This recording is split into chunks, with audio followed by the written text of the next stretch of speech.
Hi, I'm Charles over at Foxit, and in this video I'd like to show you how you can use your Wacom tablet with Foxit PDF editor.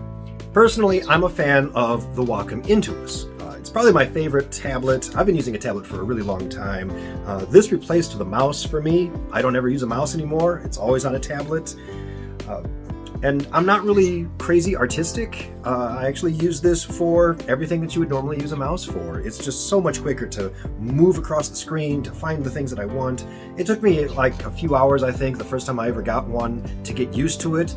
But as soon as you get used to it, you'll never go back to a mouse again. It's just so much quicker and it's so much easier. And I love the fact that the Intuos is wireless. It's all Bluetooth, so I don't have to be tethered to anything. I can just pick it up, take it with me. It's got hotkeys along the top. It's just a really great, really useful device. Let's take a look at how easy it is to take some notes and to mark up a document using your ePen in Foxit PDF Editor Pro. Now, the first thing I'm going to do is come up here to where it says Comments, and I'm going to click there.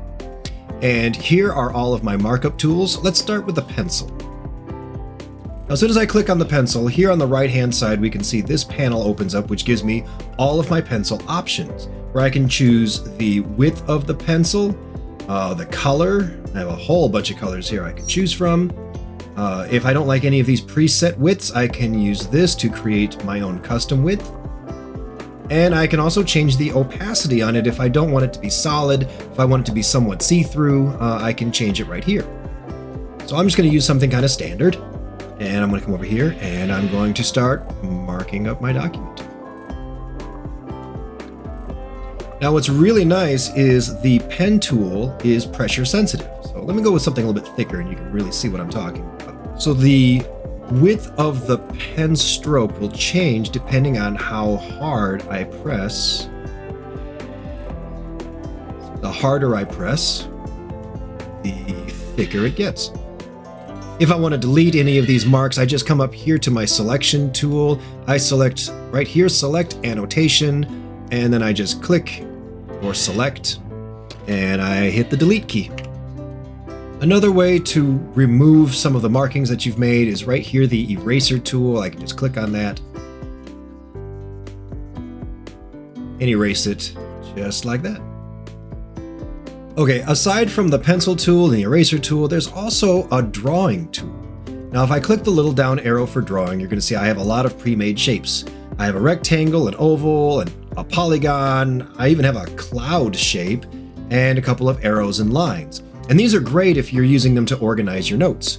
So I'm going to go ahead with like my rectangle tool. Select like that. Let's go with my cloud tool. I'm going to change the color of that cloud to this cool blue color. Cloud tool.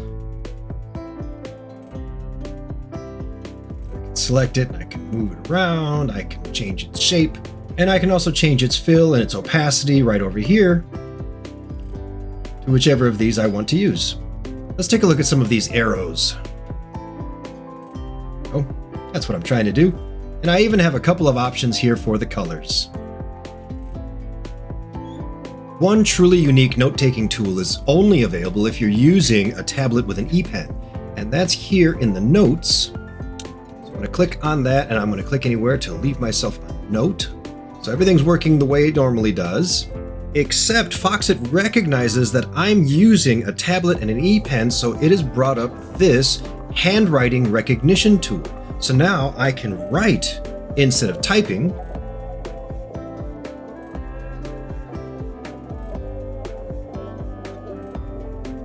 If I make any mistakes, I can just back up.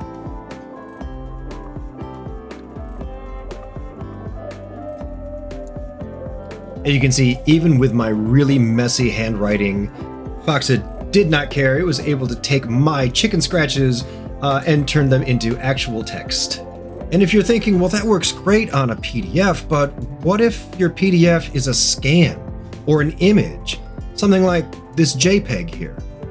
Well, let's pop that JPEG on over. And obviously I can use all the same tools right on this JPEG that I could on the PDF. So I can go to my pencil tool, I can draw on it.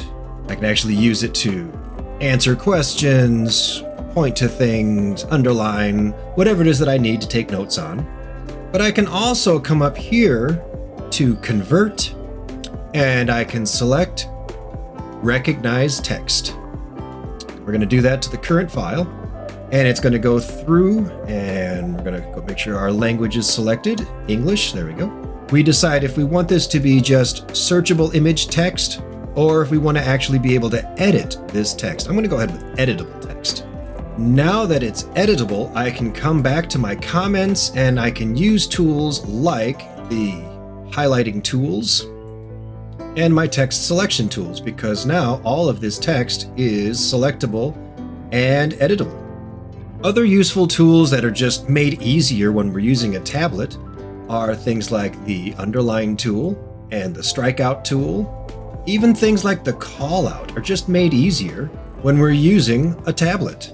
And there we go, some useful ways that you can use your Wacom tablet with Foxit PDF Editor. I hope this was helpful. If you have any questions, of course, you can always reach us. We are at foxit.com. My name is Charles. Have a wonderful day. Thanks so much for watching.